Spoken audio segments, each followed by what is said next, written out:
Hello friends, শাফি 360 YouTube চ্যানেলটিতে আপনাকে স্বাগতম। বন্ধুরা, আজকের ভিডিওটিতে আমি আপনাদেরকে যে রাউটারটি কনফিগারেশন করে দেখাবো সেটির আনবক্সিং করব, প্লাস হচ্ছে আপনার কনফিগারেশন ফুল সেটআপ দেখাবো যে আপনার নেটিস ওয়াইফাই রাউটারটা কিভাবে আপনি কনফিগারেশন করবেন। তো আমরা নেটিস ওয়াইফাই রাউটারের কিছু যে তাদের মডেল আছে সেটা সম্পর্কে একটু দেখে নেব। তো দেখুন, এখানে অ্যাপ রাউটার, অর্থাৎ এটা আপনাকে এপি রাউটার হিসেবে ব্যবহার করতে পারবেন।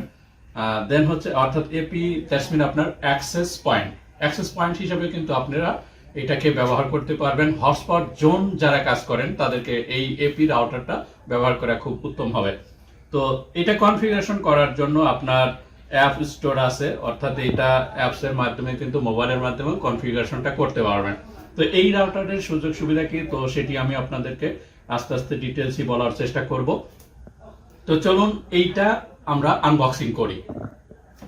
ওকে,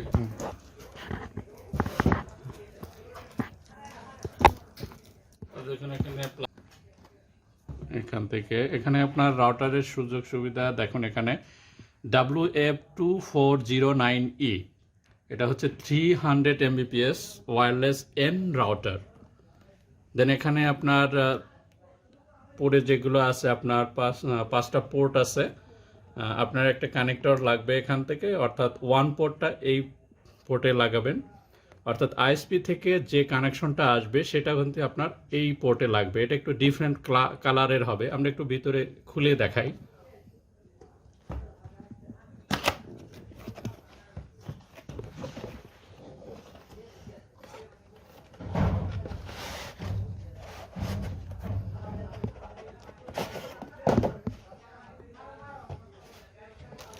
এখানে তাদেরকে সেটআপের মেনু দেওয়া আছে, তাদের সেটআপের মেনু আছে, এটা আপনার পরে নিতে পারেন।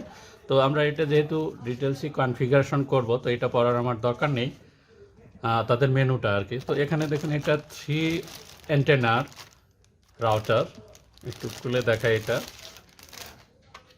এটা কিন্তু আপনার ওয়াইফাইটার অ্যান্টেনার উপর অনেক কিছুই ডিপেন্ড করে। আপনাদের যাদেরকে লাইন বারবার ছেড়ে দেয় তাদেরকে কিন্তু ওয়াইফাইটা রাখার কিন্তু একটা সিস্টেম আছে। আপনি যদি এইভাবে রাখেন নিচের দিকে, তাহলে কিন্তু ওয়াইফাইটা ভালো হবে না। আপনি সাধারণত এইটা আপনার এইভাবে রাখার চেষ্টা করবেন, তাহলে হচ্ছে আপনার ওয়াইফাইয়ের রেঞ্জটা ভালোভাবে পাবেন। তো এখানে দেখুন, আমি পোর্টের কথা বলছিলাম। এখানে কালার কিন্তু এই যে দেখুন, এখানে লেখা আছে WAN, wide area network. That's mean এটা আপনার আইএসপি থেকে যে কানেকশনটা দিবে সেই কানেকশনটা কিন্তু আপনার এই পোর্টে লাগাবেন। দেন আপনার বাকি পোর্টগুলো হচ্ছে ডিফারেন্ট পোর্ট হিসাবে আপনি ব্যবহার করবেন। এখানে ল্যাপটপ, আপনার অন্যান্য যে কোনো ডিভাইসে কানেক্ট করতে পারবেন। এখানে লেখা আছে ল্যান 1, ল্যান 2, ল্যান 3, ল্যান 4। দেন এখানে হচ্ছে আপনার পাওয়ার কেবলটা দিবেন। এবং এই রাউটারটা যদি আপনি রিসেট করতে চান, তাহলে দেখুন এখানে লেখা আছে ডিফল্ট। এটা কিন্তু চাপ দিয়ে কিন্তু আপনার রাউটারটা রিসেট করতে পারবেন। তো আমি একটু কেবলগুলো দেখি এখানে কি কি আরও কিছু দিয়েছে আমাদের। এখানে দেখুন, একটা তাদেরকে ইথার কেবল দিয়েছেন। এখানে আমাদেরকে এই ইথার কেবল দিয়ে কিন্তু আপনি ল্যাপটপের সাথে কানেক্ট করে কনফিগারেশনটা করতে পারবেন। দেন এখানে অ্যাডাপ্টার আছে। এই অ্যাডাপ্টারটা আপনার এই যে দেখুন পাওয়ার এখানে লাগাবেন। দেন হচ্ছে কনফিগারেশনটা আমরা ল্যাপটপে A to Z দেখানোর চেষ্টা করব। তো চলুন কম্পিউটার মোডে চলে যাই। তো বন্ধুরা, চলে আসলাম আমি আমার কম্পিউটারের। আপনারা রাউটারটাকে অন করে নেবেন, পাওয়ার দিয়ে নেবেন, দেন হচ্ছে ল্যাপটপে কানেক্ট করে নেবেন যে কোনো ল্যান পোর্ট থেকে। আপনার যে এই রাউটারের যে ল্যান পোর্ট গুলো আছে সেই পোর্ট গুলাতে হচ্ছে আপনি একটা কেবল কানেক্টেড করবেন আপনার ল্যাপটপের সাথে অথবা ডেস্কটপের সাথে। আর আইএসপি থেকে যে লাইনটা আসছে সেটা হচ্ছে আপনার ওয়ান পোর্টে লাগাবেন, WAN, অথবা অন্য ভিন্ন কালারের থাকবে সেই পোর্টে লাগাবেন। তো আমি আমার ল্যাপটপে আসলাম, এখান থেকে যে কোনো একটি ব্রাউজার ওপেন করবেন। তো আমি ক্রোম ব্রাউজারটি ওপেন করলাম। এখানে নেটিসের বাই ডিফল্ট একটা আইপি অ্যাড্রেস থাকে, সেই আইপি অ্যাড্রেস দিয়ে আপনাকে সার্চ করতে হবে। সেই আইপি অ্যাড্রেসটা আপনি কিন্তু আপনার ল্যাপটপের থেকেও বের করে নিতে পারবেন। সেটা কিভাবে করবেন সেটা একটু আপনাদেরকে আমি শো করে দেখাচ্ছি। তো দেখুন, এখানে ওয়াইফাই এর চিহ্নটা আছে, এখানে মাউসের রাইট ক্লিক করবেন, করার পরে এখানে দেখুন open network and internet settings, এই অপশনটাতে ক্লিক করবেন। ক্লিক করার পরে এখান থেকে ইথারনেটে ক্লিক করবেন। ইথারনেট থেকে এখানে দেখুন রিলেটেড সেটিংস, এই এখানে আছে চেঞ্জ অ্যাডাপ্টার অপশনস, এই অপশনটাতে ক্লিক করবেন। ক্লিক করার পরে আপনার যে ইথারনেটটা কেবলটা আছে সেটার কিন্তু আপনার দেখাবে যে ইথারনেট। ওকে, তো এখানে ডাবল ক্লিক করবেন। ডাবল ক্লিক করার পরে দেখুন এখানে ডিটেলস লেখাটা আছে। তো তার আগে আপনাকে চেক করে নিতে হবে যে আপনার এই ল্যাপটপে, অর্থাৎ আপনার ল্যাপটপ অথবা ডেস্কটপ যে ডিভাইসে হোক না কেন, সেখানে কোনো আইপি অ্যাসাইন করা আছে কিনা। তো সেটা দেখবো কোথা থেকে, এই প্রপার্টিস অপশন আছে, এই প্রপার্টিসে ক্লিক করব।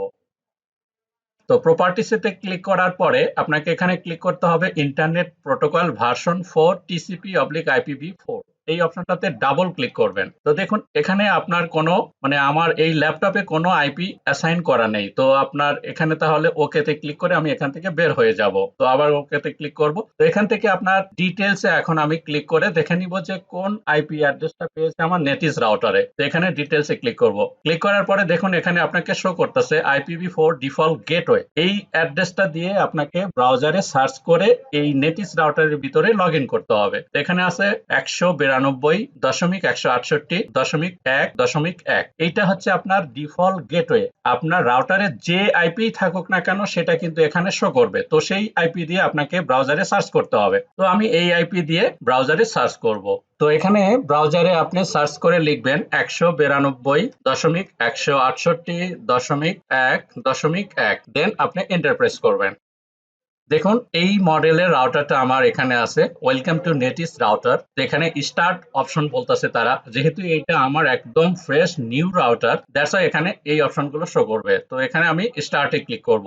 স্টার্টে ক্লিক করার পরে দেখুন এখানে broadband access, start setting up your broadband access method. তো আপনি কি পদ্ধতিতে এই রাউটারটাকে সেট আপ করবেন, আপনার আইএসপি থেকে আপনাকে যদি পিপিপি ওই অর্থাৎ point to point protocol over ethernet এই ধরনের কোনো সার্ভিস প্রোভাইড করে, তাহলে আপনাকে এখান থেকে ডিএইচসিপি অর্থাৎ ডাইনামিক হোস্ট কনফিগারেশন প্রোটোকলটা চেঞ্জ করে নিতে হবে। এখানে ক্লিক করলেই আপনাকে শো করবে আপনার আইএসপি থেকে আপনাকে যে ধরনের সার্ভিস দিয়েছে সেই সার্ভিসটা এখানে আপনাকে অ্যাসাইন করতে হবে। তো দেখুন এখানে যেহেতু আমরা সাধারণত আইএসপি থেকে কোনো লাইন যদি নিয়ে থাকি, তাহলে তারা হয় ডিএইচসিপি অথবা পিপিপিওই এই দুই ধরনের সার্ভিসের ভিতর দিয়ে থাকে। অথবা আপনি যদি স্ট্যাটিক্যালি কোনো আইপি অ্যাসাইন করতে চান, আপনার কোনো আইএসপি থেকে যদি আপনি ডেডিকেটেড কোনো আইপি নিয়ে থাকেন, তাহলে স্ট্যাটিক আইপি এই অপশনটাতে আপনাকে চুজ করতে হবে। তো আমরা সাধারণত হচ্ছে PPPoE point to point protocol over ethernet অথবা ডিএইচসিপি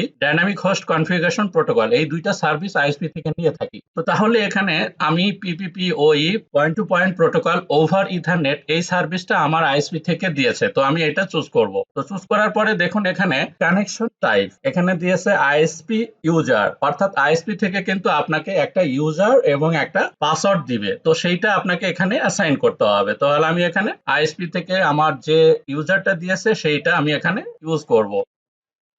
তো এই ইউজারটা আমাকে আইএসপি থেকে দিয়েছে, তো আমি এই ইউজারটা এখানে অ্যাসাইন করলাম। দেন হচ্ছে আপনাকে দেখুন এখানে আইএসপি পাসওয়ার্ড, অর্থাৎ আইএসপি থেকে আপনাকে যে পাসওয়ার্ডটা দিয়েছে সেই পাসওয়ার্ডটা এখানে অ্যাসাইন করতে হবে।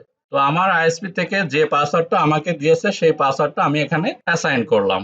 দেন আপনাকে নেক্সটে ক্লিক করতে হবে। নেক্সটে ক্লিক করার পরে আপনার ওয়্যারলেস নেটওয়ার্কটা সেট আপ করে নিতে হবে, কারণ আপনি যখন কোনো মোবাইল অথবা আদার্স কোনো ডিভাইসে অ্যাক্সেস করতে চাবেন, তখন কিন্তু আপনাকে একটা ইউজার নেম শো করবে। সেই ইউজার নেম দিয়ে কিন্তু আপনি ইন্টারনেটটা অ্যাক্সেস করতে পারেন। তো সেটা কি নাম দিবেন সেই নামটা এখানে আপনাকে দিতে হবে। তো প্রথম পর্যায়ে আমি এখানে উদাহরণস্বরূপ দিয়ে দিলাম SHAFI 360 BD, শাফি 360 BD। দেন আপনাকে ওয়্যারলেসের পাসওয়ার্ড, অর্থাৎ আপনার যে ওয়্যারলেস রাউটারটা আছে সেটা আপনার কোন পাসওয়ার্ড দিয়ে ইউজার গুলো কানেক্টেড হবে, মোবাইল ডিভাইস অথবা আদার্স ডিভাইস গুলো কানেক্টেড হবে, সেই পাসওয়ার্ডটা এখানে আপনাকে দিতে হবে। তো আমি উদাহরণস্বরূপ একটা পাসওয়ার্ড দিয়ে দিচ্ছি 12345678, এই পাসওয়ার্ডটা দিয়ে দিলাম। দেওয়ার পর এখানে দেখুন নিচে আসে সেভ অপশন। এই সেভ অপশন এখানে এগ্রি এগুলো কোনো কিছু আপনাকে কোনো কিছু করতে হবে না। যখন আপনার এই রাউটারটা আপগ্রেড করবেন তখন এই ক্ষেত্রে এই অপশনগুলো চুজ করবেন আপনি। তো আদারওয়াইজ এগুলো কোনো কিছু করার প্রয়োজন নেই। তো এখানে আপনি সেভ অপশনে ক্লিক করবেন।